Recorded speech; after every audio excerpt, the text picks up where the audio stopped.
that's jamming. That doesn't sound right. No. That doesn't... You know why Michael Palin came in? Give that a clean. And obviously disapproved of it, and he has such power that he managed just mentally to affect it. Michael, sit yourself down. We'll choose another record while we're getting ourselves comfy here. Power. How lovely to see you again. Very lovely to see you. Please take off that leather mask. You thought it was John Cleese, but now it's Michael Palin behind Oh, us. how lovely to have you back. Michael Palin has his diaries out, 69 to 79. I'm very excited. I've got them at home in the lavatory, which, of course, is the ideal place to read someone else's diaries, I feel. They're far too big for the lavatory. You must have a very large lavatory. Oh, it's huge. It's like a stately home. Have you got shelves in it? And sort of We have shelves. Sort of We have shelves in the loop. No. But it's what a great period as well to cover. That's what's exciting about this, and that's why I was thrilled to get my copy. But before we talk about it properly, the fact that it says Diaries 69 to 79, does that mean that we will be treated to the diaries leading up to 69 and the diaries from 79 onwards? No, you needn't worry about leading up to 69, because I only kept a diary then, occasionally at school, sort of. And I've got my old schoolboys' diaries, and they have wonderful things like prep bad, got sore hand, things like that in a day. That's all there is in a day, Yeah, that's all drizzle. When I put at the top, drizzle. When you were a youngster, that's all really... that's right. Very sweet, though. Maybe you could bring that out as a little kind of pamphlet. Sore hand. And what about after the 79 period, which is essentially the yes. Python years, of course, that you've covered? Well, after 79, we carried on with Python. I think we did the last Python movie, Meaning of Life, in 82. So all that's available.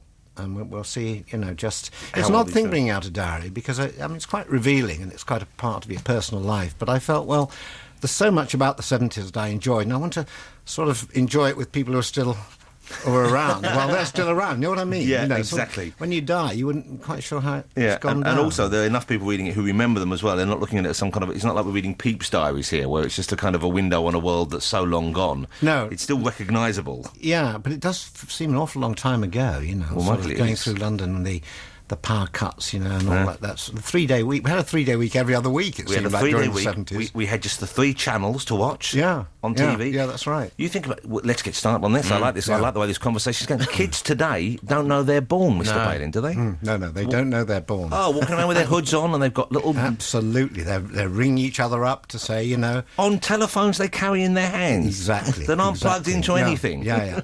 They never help people like me across the road. No. I can't get helped across the road. I have to go across the road myself. The thing about you, Michael, though, is you're so sprightly. One would not consider you a man. You would consider you... I think of Michael Palin as being permanently in his young middle ages. You know what I mean? It's like just not as a... And you are, of course, knocking on, I suppose. Well, I mean, physically, I'm decrepit, but my brain and my sort of general sort of spiritual feeling is quite lively. I still feel very, very young. I still feel about 14, which is very alarming, because who wants to go through adolescence again? Especially for your wife, I imagine. Even with a mask. Yeah. She's got boobies. Boobies. Are you upstairs with my bra catalogue again, Michael? Let's see if we can get some music to play successfully. Do you want to try that one again? I've cleaned it. I can be bothered, really. Right, it was okay, but I wasn't that excited by it. All right, then. Record? Detroit Spinners? We love the Detroit Spinners. Oh, How about that? Yeah, How about that, Spinners. Michael? The Detroit Spinners? yes. Oh, yes, come on. That's nice and sort of mellow, calming. They called them just the Detroit Spinners because, of course, we had the Spinners over here, who were more the kind of farewell jumper-wearing folk band. You see, we're back to the old days. They were on TV every week, weren't they? Yeah, we are. People be switching off in droves. An audience with the Spinners you'd have had back then. Yes. BBC Two. Michael Palin is with us because he has out at the moment the Michael Palin Diaries, 69 to 79, the Python years. And, of course, it does cover the beginning of Python on television and the years of great success, and then the kind of the falling apart, you guys going off in your separate directions. Well, the falling apart happened quite early on, actually. That's the interesting thing about rereading the diaries, is that quite soon into the television series, 1971 or 72, people wanted to leave, and after 72 we thought that was it. And then the movies suddenly came along. Don't know quite how we got those together, and gave it a second lease of life. And then after the Holy Grail, we thought, oh no, we'll have to find other jobs. And then suddenly we got together, Life of Brian happened. So it sort of staggered on. There was no upward curve of Python that I thought sort there of was. meandered forward. Yeah, stop-start. But what were the main reasons for you guys wanting to go your separate ways? Because often I would have thought people arrive at what is generally seen as a successful and winning format, and there's a group working together well, and it's in all their interest to keep it going, and yet you guys didn't seem to want to keep it going over and above. Well, I mean, the main, mover was John, and John had done the Frost reports. He was very successful. He was the only one of the Pythons really well known, and and he was writing with Graham Chapman.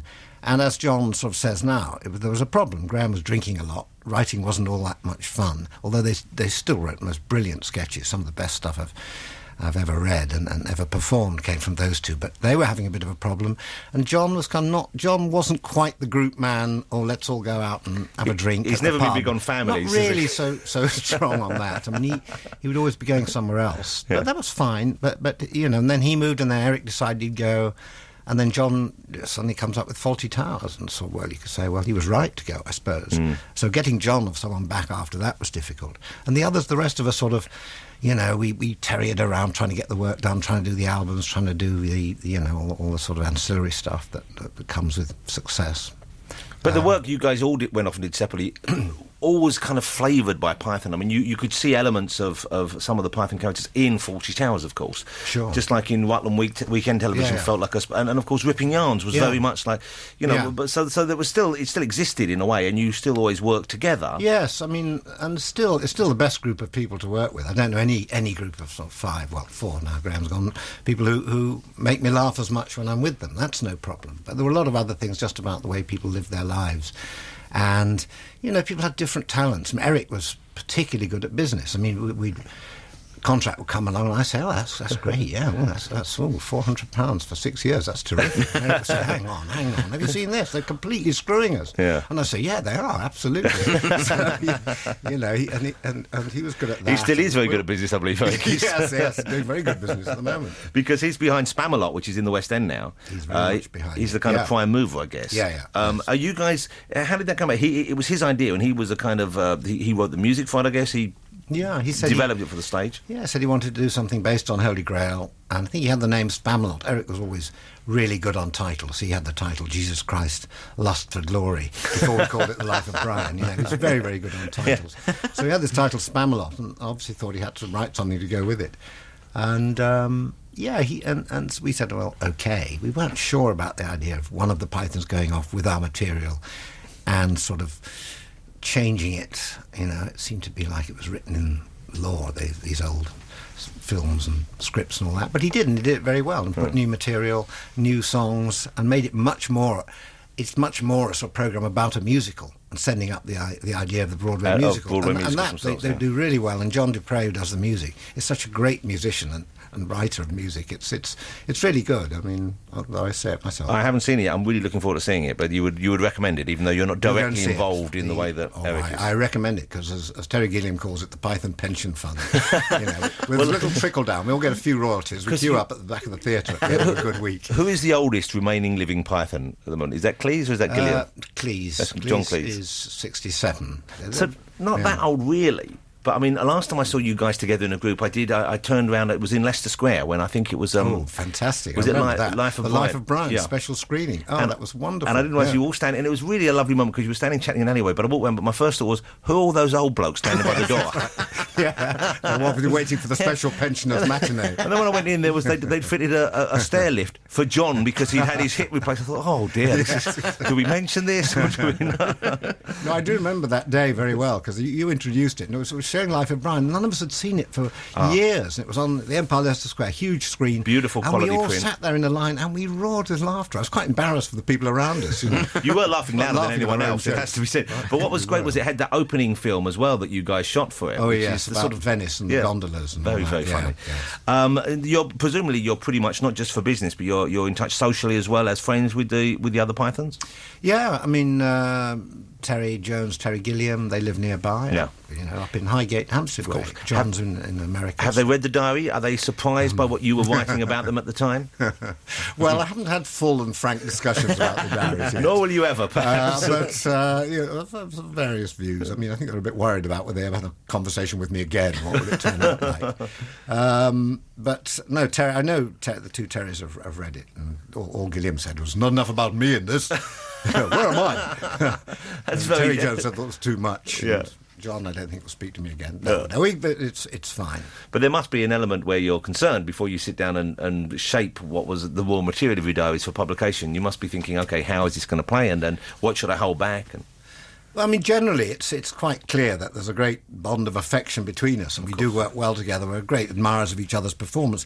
But if one just kept all that in, it would be a bit saccharine. And there were differences, and there were great arguments about what we did next and how we used the material. And I think that's quite useful. I thought that's interesting. And it's not particularly sort of bitchy in the sense that so-and-so's always wrong. And anyway, the great thing about a diary is that I'm completely wrong. The next day, I realise I've said something completely stupid, and that's the great thing about a diary. It's happening as it goes along. Yeah.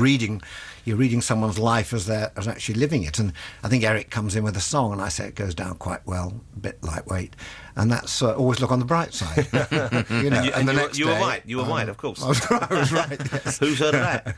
So there, Eric. Yeah, no, he's done some great songs, hasn't he? Yeah, it's such a fascinating read. But you know what I find really interesting about it is the kind of the group dynamic, the fact that you do realise, and I suppose this is true when you look at rock bands that you like, for example, as well as a comedy troupe, and you were kind of like a rock band in that respect, in the fame that you had and the reach that Python achieved towards the end. But realising, of course, that you all have a say, and therefore you have to kind of keep it balanced, and you do come out of it slightly more, whether intentionally or not, as the saner one. I think. I mean, Terry Jones comes up as well, but you come out as one who actually puts a little bit of work in keeping everyone on an even keel. Well, I mean, I was the one who avoided. I hate confrontation, and I avoided confrontation. I was the one they always came to and said, "So-and-so's being an absolute swine. I hate him. What are we going to do?" Yeah. And I would say, "I'll have a word with him," or something like that. It's not a particularly sort of virtuous role being in the middle there. And we needed everybody to be argumentative. We needed everyone to have their own particular strengths. And John's lack of patience with lousy material was great, but he would say it very strongly and all that sort of stuff. Terry Jones's enthusiasm for film was really important. Sometimes he'd go on a bit, perhaps, to say, no, I want another edit. We've edited it 44 times, Terry. We should show it now to the public. No, let's edit it. So it was all necessary. But I suppose I was in the middle. I was the one to sort of talk to all of them because I was just sort of easygoing. I just thought it was a wonderful thing to be doing. That's why Michael would, if ever he was reduced to such terrible circumstances that he went on "I'm a Celebrity, Get Me Out of Here," I suspect he'd win, because he wouldn't be off bitching about Jan Leeming behind her back, or ogling Mylene Klass in a bikini. He'd be in the middle saying, "Can't we all just get along?" I would be ogling Mylene Klass. I just wouldn't be in the diary. He's worth ogling as well. But have you ever considered politics, though, Michael? Because I know you've been involved in various campaigns, particularly years ahead of his time, trying to get people back on bikes and away from using public transport and destroying the ozone layer. But would you consider actually taking you're not past it yet, a slightly stronger role with a party? I've never ever wanted to do it because it would involve meetings, and I just really hate meetings. It's a thing I have. Graham Chapman hated fitted carpets. Why, I don't know. I just hate meetings, and just the idea of listening to all these people burbling on. But I mean, I do like the Transport 2000 thing's quite interesting, because that's an interesting lobby group, and they said things, I won't bore you, but in 1986, when I was chair of that group, we were saying things about transport and needing to build more railways and better railways, that people are suddenly saying, we've got to do this now. If only they listened. 20 years later. If only they'd listen. If only they listened about that, and if only we had fewer fitted carpets in the country, the world would be a better place. Let's play something to take us up to the news. Okay. What do we have lined up? This is a new thing from Get Cape, Wear Cape, Fly. Oh, we like him. That's a lovely sound, isn't it? Yeah, the War of the Worlds, it's called. What's his name? He's a young fellow. We had him in the show. Sam Duckworth, not Damn Suckworth. Sam Duckworth. That Damn Suckworth. That's a better name. That sounds like someone out of Willy Wonka, doesn't it? Damn Suckworth. We're here with Mr. Michael Palin. He will still be here after the news, so stick around if you can. 88 to 91 FM. This is Radio 2 from the BBC. Flaming Lips. Yes. Or Supertramp, as my wife insists on calling them. Michael Palin is with us here. We're talking about his new publication, the Michael Palin Diaries, 1969 to 1979, which, of course, were the years when I guess your life really dramatically changed, because you'd always been working in television, or not always, but previously you'd been working in TV, and suddenly you became the focus, and it opened up international fame, really. It did, sort of, and a lot of the Diaries deals with the way Python broke in America, which really changed us. I mean, this country was always a sort of cult show. People liked it, but never got huge viewing figures. But in America, it really took off, and that's when we became like sort of rock stars. And you go out there, and then we'd have these groupies screaming as we went into a studio. Although we always noticed our groupies were sort of slightly different, physically different from the groupies at Bowie or someone like that. How so, Michael? How so? I don't know. They were broader. They seem to want to just make jokes rather than anything else. So if there'd been a kind of the equivalent of... I don't know, so I'm getting into a difficult area. Imagine those boxes, there's that size thing, to see if your luggage is small enough for carry-on, you have to slip it in the thing. I imagine there's the equivalent of groupies, and there has to be a certain thinness to get through for Bowie and Led Zeppelin. Yes. And then the other ones will go, well, you know what, Python are next door, let's go give them a scream. I don't think any of our groupies did you, without getting too in-depth here, but did you and the other fellas partake of the groupie action at any stage? Not really, no.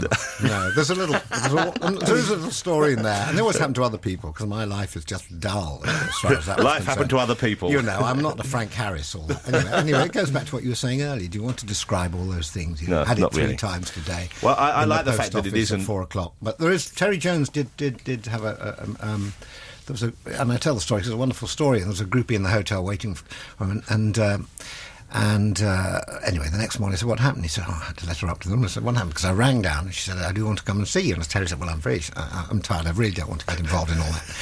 And so I'd like to come up, but there's this armed guard who's going to kick me out of the hotel. He's got a gun. And that really appealed to Terry as sort of, moral purpose. He was going down there. He was going to sort this out. He's like a knight out of Chaucer. How dare you threaten this girl? Yeah. And he got rid of the guy with the gun and all that, made a fuss, absolutely right, but I think probably ended up with the girl. Look, anyway, man needs paying after they've done a bit of chivalry. Yeah. Do you watch BBC 4 at all? Do you watch the shows that go out on BBC 4? Every now and then, yes. Because recently they've done some very interesting, really, I think, very, very clever and very appealing biographical movies. They did one on Fanny Craddock and Johnny recently. Sure, yeah. And looking at some of the photographs in here, particularly there's one photograph of you with Terry Jones and Graham Chapman walking through New York in about 75. yes, I think I would love to see a dramatisation based on that tour, that period, with young actors bringing you guys to life again. Would that be something that you would allow to happen if they came to you? I think we're much more relaxed about it now. I mean, there's a French version of Python, which is absolutely hilarious. It's a group of French people doing Python as they think it should be done. They did It was it at on the end of the festival, Hammersmith for a didn't bit. And, I mean, it starts with the man stark naked walking across the stage, which is not based on any sketches we've done. It's just that the French like to get, sort of, that is what is... that's what Python is about, saying the unseen, seeing the unseen and all that. So there's that, and even the Spamalot, seeing people playing our characters on stage. I mean, I don't mind that so much. There used to be a time when no, only us. We're the only ones who can do this. But we've discovered the commercial benefits of extending our patronage to others. So interesting how important that can be. The court case where Terry Gilliam and I actually went to court in 1976 to stop Python going on ABC television. That would make a good Was that drama. because of the censorship that they insisted on imposing upon the sketches? And because, I mean, they took 3 shows, they edited them down to one special, and 22 minutes of Python material was cut for various reasons. And I think we're the only people in history who've ever gone to court to stop a major American network putting their programme on television. I mean, I think they thought we were completely balmy, but we carried it through, we went to court, and we stopped them putting it on. Over the years, I've made some shows which I wish other people had stopped going out for me. So I myself have never had that common sense. You used to write for many people before your Python years, of course. It's not really covered in the book, but I'm fascinated by that aspect of your career as well. You mentioned the Two Ronnies to me. Yes, Of course, you worked for them for years. And you wrote also for Ken Dodd, I believe. Yes, well, Terry Jones had a job at the BBC. He was a script editor, and so he'd have to write filler material. And we once were asked to write some filler material for Ken Dodd. How can you write for Ken Dodd? Eddie Braben did all that anyway. Yeah. But we had to go down and meet Ken, and it was his heyday then. He was at the London Palladium, and we went into his dressing room, and of course Terry straight away, sort of rather nervous, he started whistling, and Dodd says, "Oh, outside, how dare you?" We didn't know then that, it's really bad luck to whistle in the dressing room. Go outside. Turn around 3 times. And Terry said, "Oh," and he really meant it. Anyway, so he went out, turned around 3 times, and we wrote 1 or 2 gags. I don't know if he... Interesting, because Spamalot, this is a bizarre turn of events. I've been asked to, at the very last minute, someone's fallen out, I've been asked to host the Royal Variety Show this year. Oh, okay. That's the big one, isn't it? Well, it's on Monday week, and they only asked me 2 days ago. So clearly, I don't think I was top of anyone's list, Michael. Let's not get their names right. Yeah.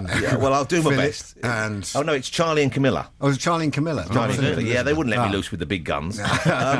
But interestingly, it's a lot of selections from Spamalot will be on the show. Really? And Ken Dodd's going to be there as well. Good. Oh, well, what a remark! The symmetry. The symmetry. It all comes round, and I'm the only one left out of this. Yeah, loop. well, your name came up, and they said no. Spamalot's going to be there. He won't want to do it. He'll sue you. Apparently, he sued someone in '76. We did used to try and not do the Royal Variety performance. Python was asked to do it, and we turned it down. Quite right too. We were very silly then. Yeah, well, maybe, well, we've kind of got, in a way, we've got a form of Python like this year, so it's kind of happening now. No, that's right.